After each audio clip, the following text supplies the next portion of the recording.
திருக்குறள் சிந்தனை. தமக்கு நேர்கின்ற துன்பங்களை பொறுத்தலும் பிற உயிர்களுக்கு யாதொரு துன்பமும் செய்யாது இருத்தலுமே தவத்தின் வடிவமாகும். பொறிகளை அடக்கி புலன்களை ஒடுக்கி அரிய நோன்பு நியமங்களை பழகி வருகின்ற சிறந்த ஒழுக்கமே தவமென விளங்கி உயர்நலம் அளிக்கும். தனக்குற்ற நோயை பொறுப்பது ஒரு பாதி தவம், பிற உயிர்களுக்கு யாதொரு துன்பமும் செய்யாதிருப்பது மறுபாதி தவம். அதுவே சிறந்த முழுமையான தவமென திகழ்கின்றது. தன்னோய் மறுப்பது, தன்னோய் பொறுப்பது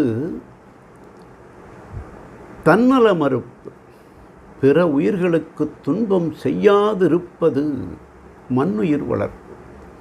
ஆகவே ஓரொரு உயிர்க்கும்